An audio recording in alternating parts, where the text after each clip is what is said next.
It is Friday, February the 13th. Dun, dun, dun. Are you superstitious at all? Maybe. Some people think it's good luck. Some people think it's not. The movies, do you like them? Some people do. Some people don't. Randy Waples is a big movie guy. We'll get his thoughts on Friday the 13th coming up in just a couple of moments. Welcome to Woodbine Racing Live. It is Woodbine Mohawk Park, the host of 10 standardbred races coming your way. My name is Jeff Pratt. I'll be joined by the Hall of Famer momentarily, but this is the start of another week for us here at Woodbine Mohawk Park. Friday, Saturday, Sunday, and Monday. So a four-pack of action coming your way, and we certainly appreciate you joining us on a day in which it felt a little like spring. Although the forecast for next week, the S word is back in the forecast. But that's a long way away. Long way away.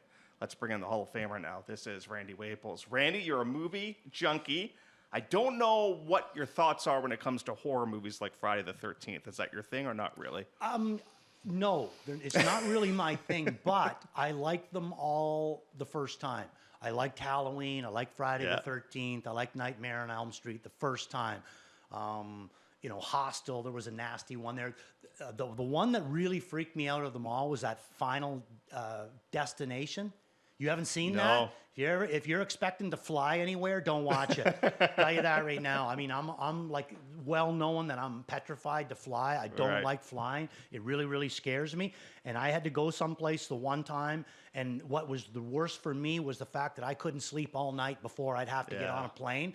And I can't sleep, so I'm thinking, there's a movie on I haven't seen before. No. Yeah, I'll watch this one. And anybody that's ever watched Final Destination, I mean, the airplane scene where they're getting sucked out the airplane, I'm Great telling you, choice, it was Randy. a mess. Yeah, but and the law. Oh my God, that was a wicked movie. But my thing is I like them all once. Yeah. What I don't like is when Overdo it? Yeah, like Freddy Krueger goes into a car shredder. And all of a sudden, all that comes out is the things, and they're still alive. Like, it just gets to be a bit much. You know what I want to be alive in? What? Is Jackpot High Five That would be tomorrow nice. in the finale. That is going to be a mandatory payout. What a Valentine's Day this would be if you were able to cash on the mandatory payout. So it's not going to be frozen tonight. It could still go tonight. If it doesn't go, we'll have a big carryover for tomorrow. 11 horse will line up behind the gates. And you've got that nice low takeout of 15% as well. So that's going to be the last race on tomorrow's program. Yeah, looking forward to it. 12 horse field, and you know something, Jeffrey? I think it's 11, isn't it? Is it 11 I think or it's 12? 11, yeah. Oh, I thought we had two trailers. No, I think it's just 11. Just 11? Well, I could be wrong, and I've been No, wrong I many could be times. wrong. Trust me, it'll be more me wrong than you wrong, and I just did my pick, so God only knows who I'm picking. How many is it, Jason? 11 or 12? 11? So anyway, an 11 horse field, I do find that a lot of times the trailers somehow or another get involved in those races, and the trailer must obviously early action maybe is the lone trailer. I got him in pretty deep, like in for second, I think. So I think that you have to use that trailer. Before we get down to business for today, we want to give a huge congratulations out to David Miller because he became the leading harness driver all time in purse earnings, well over 200 million, passes John Campbell in the process. I must admit, Randy, when I read that, it caught me off guard a little bit.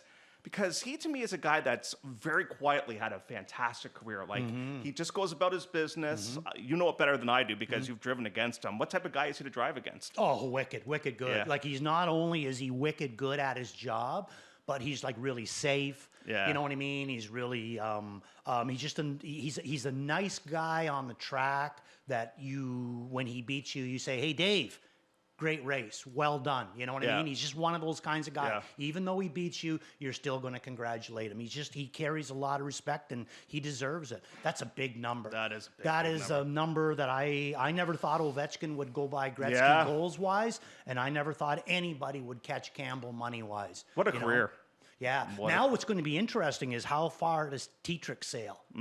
Because he could technically, if he keeps going, he could maybe get right up into their wheelhouse too. I mean, how long does Dexter have to stay in the zone to catch these guys? He'll have to stay in the zone for a long time. Yeah, I would say. Because a lot of it's going to, with Dexter's, I don't know if the money's the same. Right. You know what I mean? Like his North American wouldn't be nearly close to 300 million. Right. But I think Tetrick has a chance at it, And I mean, another guy that's really started off huge at a young age, as we were just talking about him, Brett Beckwith. You know, another guy. He could maybe one day he could go by it, you know. But I mean, that is an incredible number. Just a number that I thought nobody would ever reach. Yep. No, congratulations to Dave Miller. A job well done.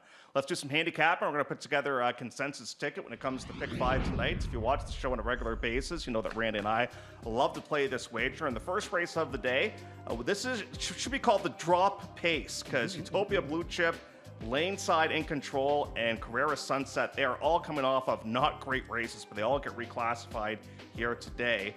Now, the replay machine is going to be fired up today, and we're going to take a look at a couple of replays. In fact, later on the broadcast, I think Randy Waples is going to make history. He's going to show a replay for a horse that finished 9th last time out. That's coming up a little bit later on. But now you're going to show a horse that finished 7th in that most recent race. Yeah, Laneside in Control. Big thing I wanted to see with her was, is she pacing good? You know, because now she's coming into a class where, you know, she should be able to annihilate these for her level of talent. So is she pacing good, and does she have any go on the end of it? So let's take a look at Laneside in Control in non-winners of 9,000. Trevor Henry at odds of 44-1 recently came back for Team Breather, and now she's going to make this huge plummet into non-winners of 2,500 and pick up a guy named James McDonald. So really a lot of things looking her way. So right now, Laneside in Control, Trevor Henry driving this one. She had the 8-hole, missed a little bit of time in before this race, so I can see why he did what he did. Just kind of took her to the back and seeing if he could maybe pick up a slab on the end of it.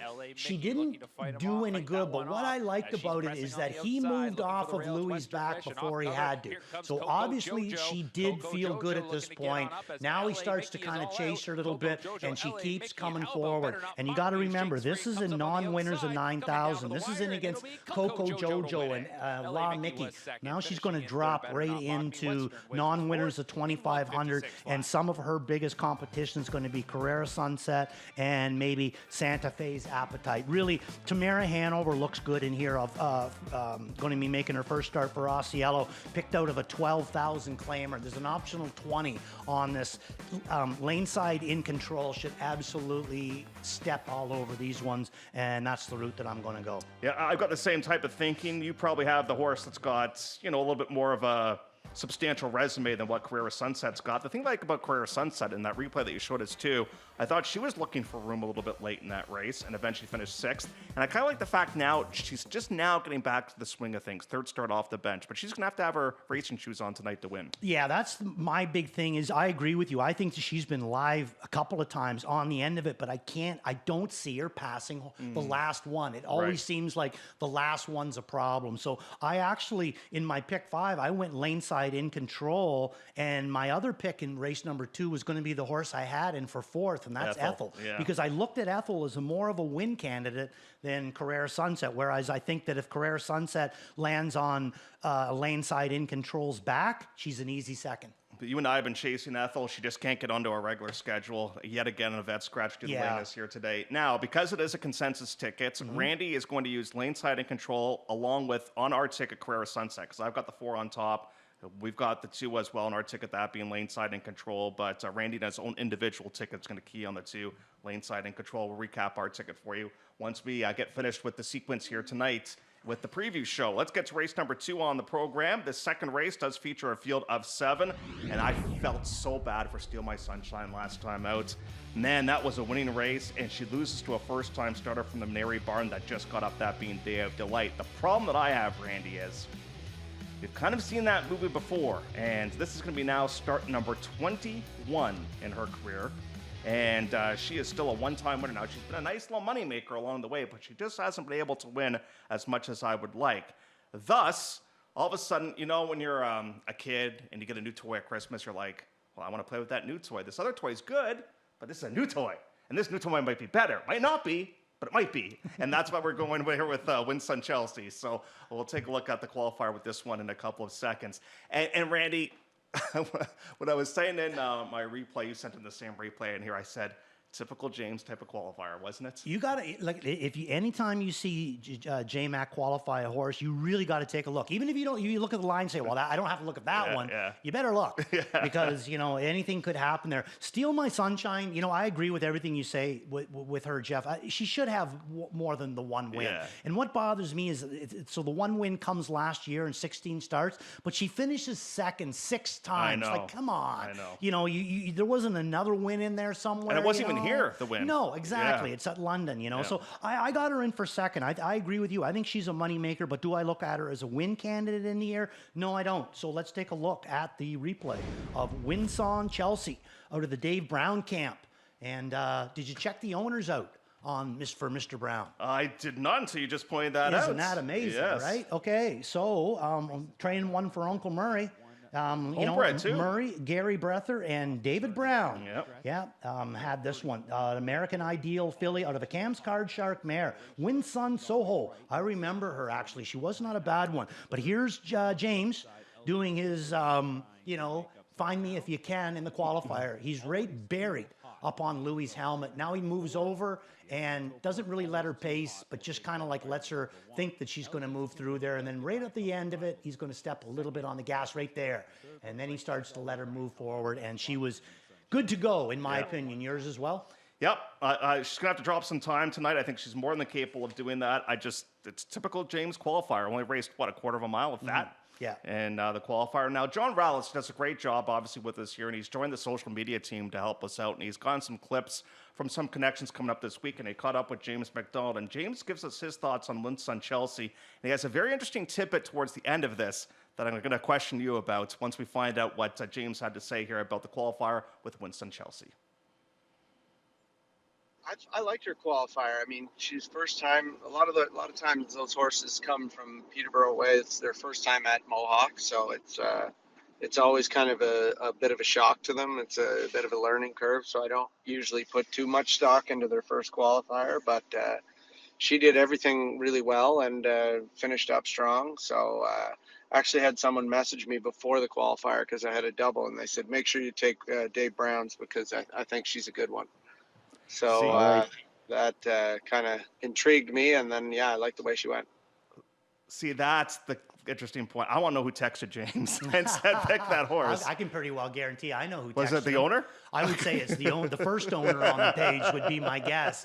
And trust me, if that first owner on this horse messaged James and said, you better go with this one because it's a good one. Yeah. If that was me, I'd be coming out of retirement and putting my suit on because he doesn't usually do that. But anytime he did it with me, he knew exactly what he was talking about. So I have a feeling that Winson Chelsea, is going to be a really, really good effort in here. Now, the big thing is how is he going to choose to race her? He already raced her real easy once. Yeah. He doesn't need to do that again. I think he puts her into play. Don't love the rail first time out. No. But I still think that again, you go to Steal My Sunshine, but I just don't know if we're catching her the lucky day that she's going to come up with a win.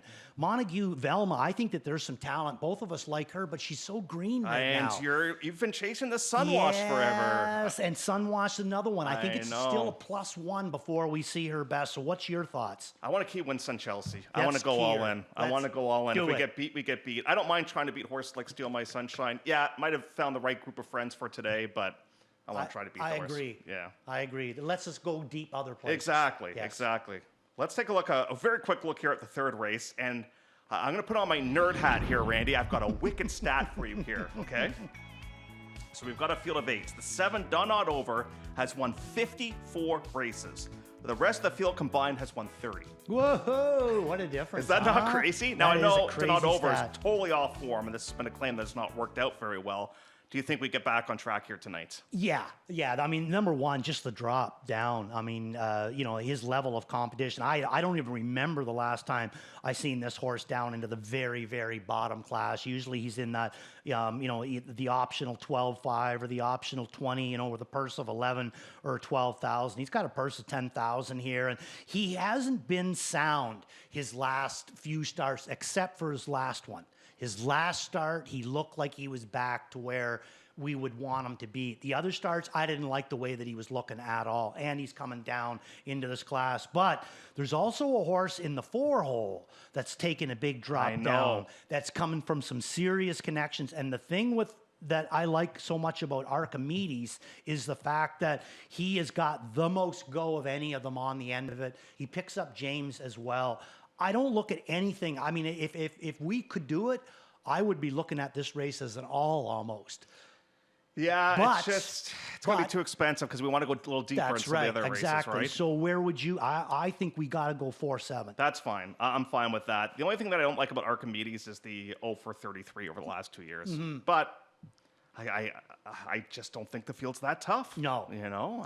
Where it's really, to me, it helps him is that it's really not tough on the end of it. Yeah. And that's where he stands out. And it's a short field, and he picks up J-Mac. The last time J-Mac drove him, he stayed at it. Good form and non-winners of 2,500. Had good closing grounds there that day, and now he drops a class down from that. So I think that it's logical if we go 4-7. Let's get to the fourth now on the day. This will start off the pick 6, and one that was very impressive locally first time out was CC Rockin' Rosie. Now, you might remember he showed you the qualifier last week on the show, and her head was cocked towards the grandstand. She was better last time, but still a little bit looking towards the grandstand, but I liked what I saw. Oh, me too. The engine's there. Yeah. The engine's firing real good. This is a tough race. It is. This is. Okay, so let's kind of break this one down, Jeffrey. I like CC Rock, and is this where you went? Yep. Okay, so that's my top pick as well. I agree with you. I think that she, was straightened up a little bit a little bit better in her last, but still not quite there. But I think that each week that Gary has her, she's going to get a little bit stronger. So Joy, where did you go with this one? Got to use her. I mean, she hasn't lost in North America. I mean, who knows what the bottom of her is right now, right? Right, and she's picking up J-Mac. Now, this is the only thing that bothers me a little bit there is that Louis win with this one 2 starts ago in the first leg of the Blizzard, okay? And then Jason Ryan came in, did a great job in the final, and ended up getting the job done. Now they go back, and somehow or another, James finds his way on here. I think that Jacques Dupont, if he was going to reach out to somebody, it would make more sense to me that he reached out to Louis. But Louis sticks with Pizzazz Hanover. And look what Pizzazz Hanover did last year. I know it's not a lot money-wise, but 6 for 10 with a mark of 50 and change. She's a Captain Treacherous 4-year-old out of a well-said mare, Hanover shoe-bred. There's so much to like about her. He only qualifies her the once. She's coming in here from a very sneaky man's barn, J.F. McGuire, and Louis is going to go with this one. And I think he probably had the opportunity to go with the 2 if that's the way that he wanted to go. So my thoughts, my friend, my generous friend, Yes. is what if we go 1, 2, 3? You want to put a little 1, 2, 5. Want to put a little pizzazz into our tickets? Yeah. A little pizzazz Hanover? Can I'm we fine with afford that. it? Yep, no problem. Then We let's can do that. 1, 2, and 5. What's your we'll thoughts use. on that? Yeah, no, listen, the horse might need one. Yes, I mean, she hasn't raced she in might. a while. But as you and I often say, she's going to tip her cards tonight. She'll be 3-2 in her next start. Yeah. So let's try and get her tonight. I don't know if they can beat CC Rockin' Rosie if she's as good as I think she is. They might be racing for second, but the fact that she's got those quirks down the stretch, I the rail. don't mind I don't mind having a little bit of coverage in there. Yeah. So we'll use the 1, 2, and 5. Fifth race will be the pop-up final here tonight. We're going for a purse of $20,000. And if Eternally Hanover wins tonight, I don't know who's going to be happier, Daryl Thiessen or Randy Waples. Because all last week, Randy says, Jeff, I'm telling you this, Eternally Hanover's got some go. And he raced well last time out to finish in the second place position. Yeah, for sure. Raced really, really well. And what really stoked it all up was the fact that when they were getting ready to send this horse out, it was Paul Rule that was standing in front of the horse, and that's Kyle's I forgot dad. that. Yeah, right. yeah. And he is gold when it comes to trotters, any horse, as a matter of fact, but gold when it comes to trotters. And you can see, look at his last quarter or his last half last week, Jeff. Like, where did that come out? Yeah. 58 and change. He's been staggering home every week, barely being able to beat 1-1. And now he comes a back half in 58 seconds. I think that this guy put the old, take a look at me light up there on Eternally Hanover. So I'm going to go Classic Magic. Horse to beat. Right. Same. Okay. But we're going to have to use somebody else in here. to me, it came down to Jokic and Eternally Hanover for second in here. I'm going to go Eternally Hanover. I seen big improvement. Yeah. I like the way, the fact that Paul Rule is involved with this horse some way or another. And Jokic, been racing really, really good, but he's going to be picking up Jody as a replacement for Trevor. And I'm going to go Eternal over Jokic. So where do you want to go? So I'm fine. We'll use Jokic, we'll use Eternally Hanover, and we'll use Classic Magic. But I want to go back to Lily's last. I realized 2 starts ago, she got an unbelievable setup on that day when she was able to win. Last time I thought she was a bit flat, but now they make a change tonight. So I'm kind of glad that we're going to use this horse. Let's use the 1, 2, 3, and 4. Thus, our ticket will be $48. We'll recap it for you here in just a couple of seconds. We'll put it on the graphic for you in here. But we've got the inside horses in this spot. I would love to be alive going into the 5th. And I hope Michelle Olsen's not listening. I would love to see Classic Magic lose for our prices in here, because then we get a bit of a price. Because I think Classic Magic's going to be favored. Would you agree? Yeah, for sure. So, too many things pointing at her. Yeah, and she's just really good right now. So yeah. Here's a look at our $48 ticket. We're taking a bit of a flyer with the qualifier horse, that being Winsung Chelsea. The first race, we've got the 2 and the 4. Looks like the 2's probably going to go off as the favorites. But we get a little bit heavier towards the back half of this ticket for races 4 and 5. Let's get to race number 6 now on the card. I had a tough time in here, Randy, because Day of Delight did impress me first time out. So you and I liked her. She won. She wasn't the favorite on that day, and she got up to win. She beat Steal My Sunshine. We'll see how Steal My Sunshine does a little bit earlier on in the program. But isn't it, like, for me, from a handicapping point of view, I don't know from your point of view as a driver, but EA Moneymakers won 6 times. Now, I realize some of those have come against easier, but still, there's 6 wins. For the most part, these are one-time winners in this field. Yeah, and not only is she winning, it's the last quarters that she's throwing in on the end of it. Yeah. Like winning with last quarters and 27 flat in the middle of winter. That's not a usual sort of thing. So I think there's a lot of talent. I like Day of Delight as well. I love the way that she raced. James is going to come back to her. He could have probably come right back to EA Moneymaker, but he's electing to go to Day of Delight. I'm not sure if EA Moneymaker is Ontario sire. That sounds bad coming, but I'm not 100% sure if Sweet Lou stands in Ontario. But I do know Better's Delight is Ontario sired, so maybe that's why. Maybe he just likes Day of Delight a little bit better. But my thing is this, who did she beat? She beat Steal My Sunshine and Sunwashed, who we know with Sunwashed, she needs probably 1, maybe 2 more starts to be in the winner's circle. Steal My Sunshine doesn't really seem like she wants to be, and he beats him by a neck. I thought she raced amazingly well, but I think that she's beatable, and I think that she's one that's going to go off as the favorite. So I went 7. EA Moneymaker, same as you? Right. So let's show the replay in here. And why was she so much better than she was in the Blizzard series back on January the 23rd? Now, she didn't go into the final. Maybe there was some sickness or something. I don't know. Couldn't have been sickness, because the dates don't match up. She was huge on the 16th, comes back 7 days later. She's horrendous. And then she comes back 7 days later. No, you're right. It could be 2 weeks. I'm sorry, I had that mixed up. So it could have been sickness, could have been a tie-up issue. Look at the night that we had. But this is her last start. James McDonald doing the driving, and this is twice that we've seen her locked in and then sneak loose. And look at her come. I mean, this is DA Miss Universe on the outside, and she's got great lake wheels on the end of it. But look at the difference between these two when she shoots through. And if there's anybody that can find more shortcuts and get these horses to the wire than Bobby McClure, I have yet to meet them. The only other guy that I know that can take the shortcuts that this guy does and still seem to get the job done, 2 guys in my lifetime, Ron Waples and Jimmy Morrill. Jimmy Morrill could do the same thing. Man, he could find room with horses. Right. Yeah. So anyway, that's where I'm going to go 7. And the way Bo Ford's barn's going right now, you got to keep an eye on that, because they're going really good, and they got EA Moneymaker in here. And now James again caught up with our John Rallis to give his thoughts on Day of Delight's first career start from back on February the 6th.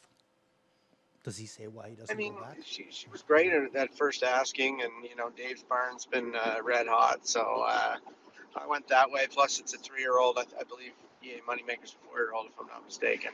And I kind of lean that way because of those reasons. Does that mean I think she can beat Delight or Moneymaker this week?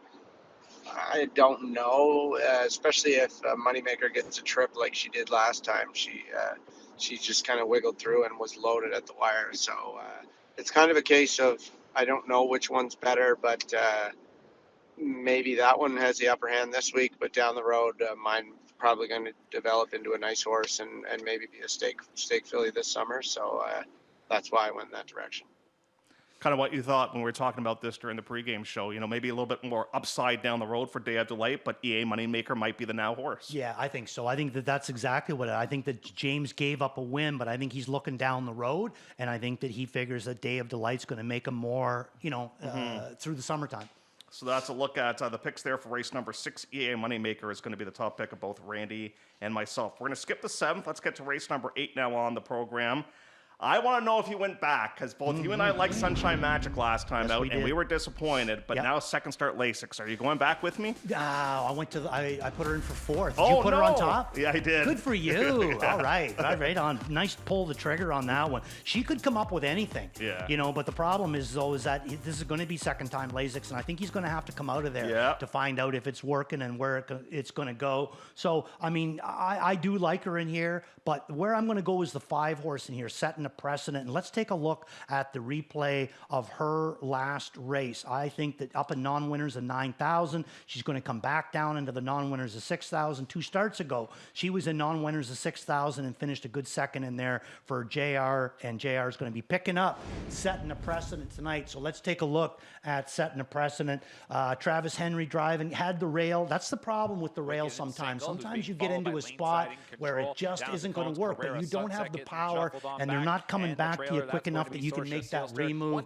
They win a second quarter in 29-2, so I just don't think that he was able to, get her away situated and then make another remove to the front, and it just isn't going to work out. You can see him right now, Travis side to side, and he's got a place to go, but there's a wall of horses in front of him, and at this point, he's just calling it off. He's not even chasing her. It's just, there's no sense. It's just a complete wall of horses that she's surrounded by, and now she's going to come down from that class and drop back down into the non-winners of 6,000.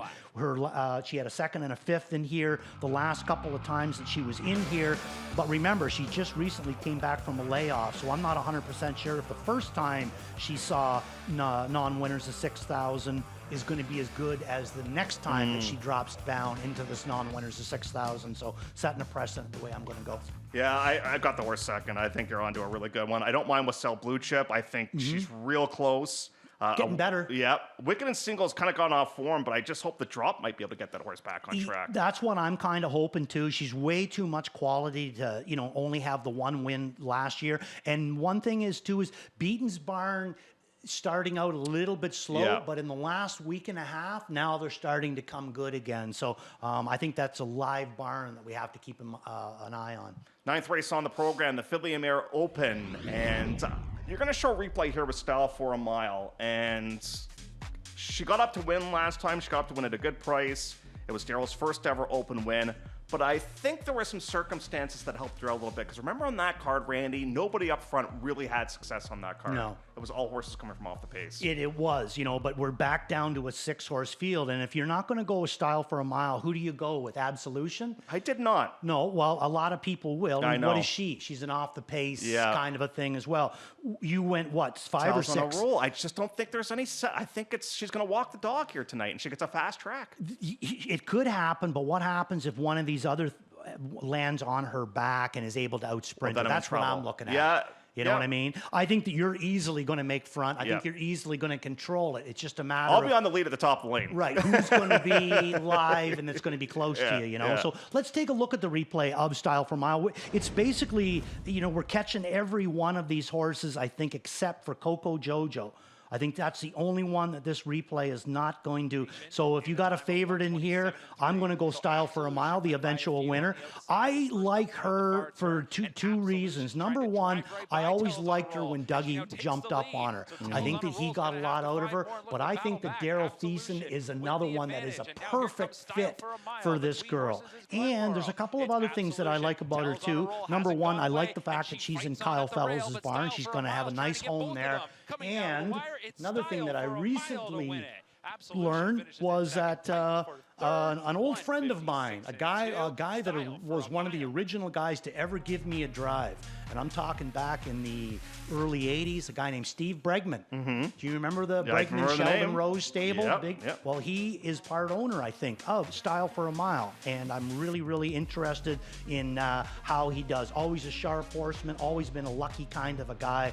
And I hope that, I'm able to pick a bunch of winners for him. But again, Daryl Thiessen is the biggest reason why I'm going with her. Century Jamila, I almost went there because of Wah. All of a sudden, he's back Big aboard. difference. Yeah. So it's a tough, for a field of 6, it's tough. Because I think Tell's in a roll right now. It's like at 80, 85%. At 100%, I don't think they beat her, but I don't think she's at 100% right now.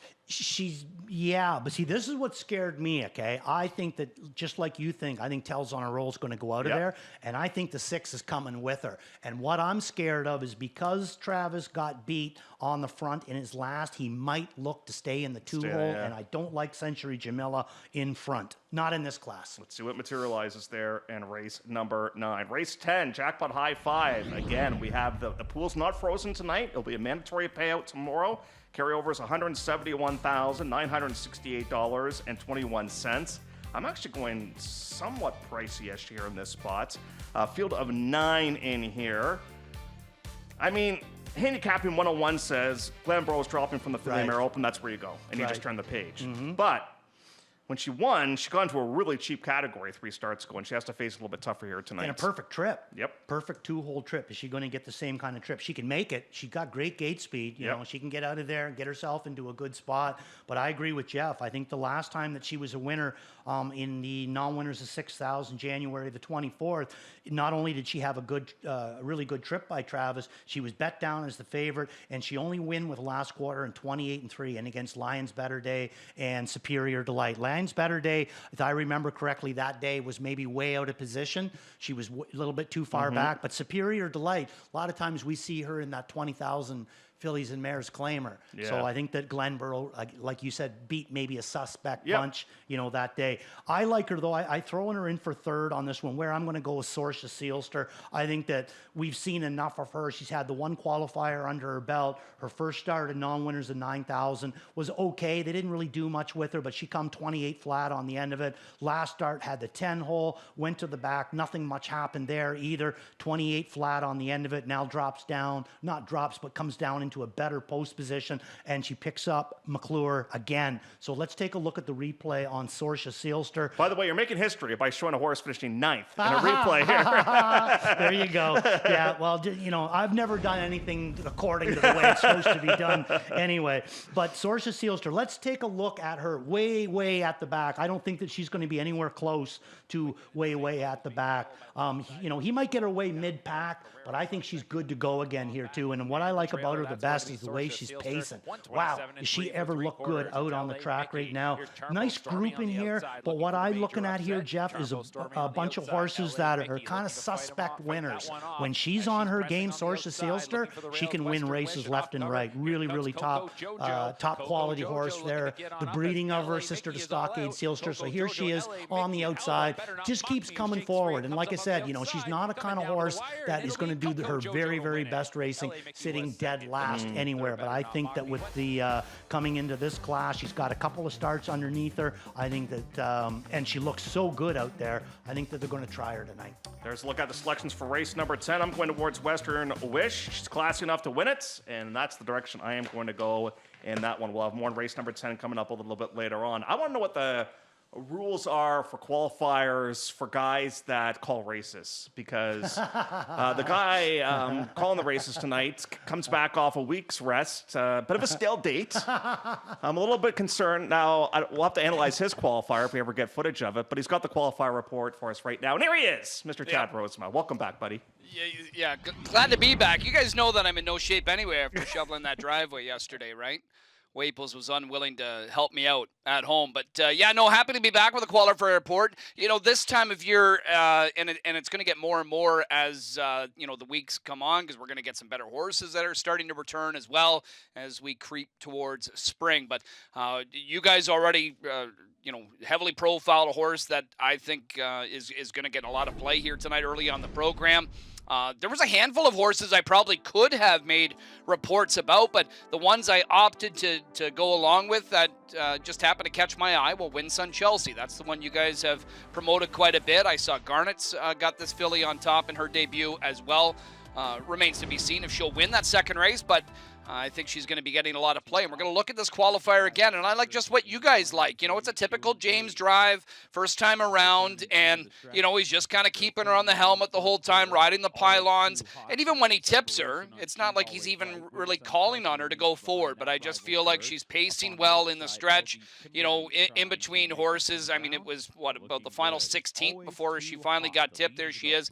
And she's just finishing with pace, in my opinion. So I like that. She comes from a good family. Win Sun Ricky, her full brother, he's still racing south of the border. He's put together, you know, a pretty good resume. I know it took him a couple of starts before he won, so we'll see if she can do it right off the bat. But I don't find it's that much of an overwhelming spot for her to debut. It's not going to be out of her reach, in my opinion.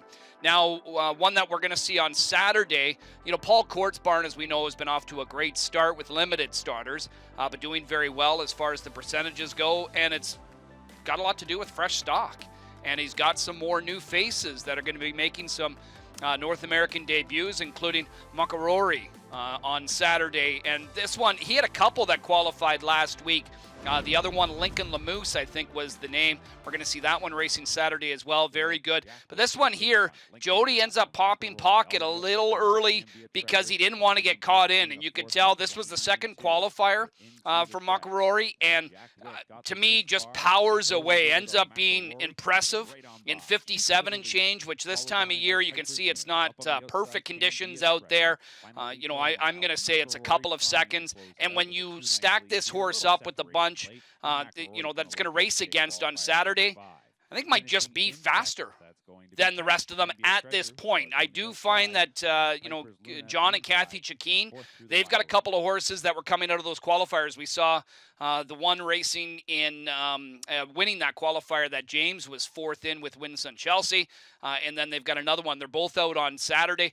Both of those impressed me as well, and both Paul Court horses. But for Makarori, guys, you know, another one that I think is going to get a lot of play. I would expect a pretty short price. I think odds on tomorrow. So as far as a value standpoint, I don't think you're getting much, but I think one that can win right first time out. It's okay, Rosie. You're just coming off the bench. You know, you don't need to give us 10-1 shots just yet. Yeah. Here we go. What's Randy got to say? No, I was just going to say, you never sounded better when you were calling those qualifiers there. Well done. Oh, thanks, buddy. I appreciate that. You know what I love? I love when you reminisce about the early 80s, too. Yeah. Refreshes my memory, too, of preschool. Did he say, Chad, that is the first bike that Randy drove in is right outside the race office? It is right out the race office. Yeah. No, it is good. He comes and polishes it every once in a while still. Yeah. Boy, do you fill up those wood tires? Did we ever How do you kick fill the those bear up? there, didn't we? Hey, guys, have a good night. You too, Chad. buddy. All the best, All right, buddy. So we're a little bit tight for time because we went a little bit heavy. So if you're looking for our tickets, just to recap them, they're going to be on social media. They'll also be on the Woodbine Mohawk Park website as well, and we'll get them to you throughout the night as well, and we'll show them once the horse hit the racetrack. But it's 0 minutes to post. Not sure exactly when actual post time is here tonight, but once the horses hit the racetrack, we'll give you post parade and we'll give you some more thoughts on the opener. Good luck from all of us here at Woodbine Mohawk Park.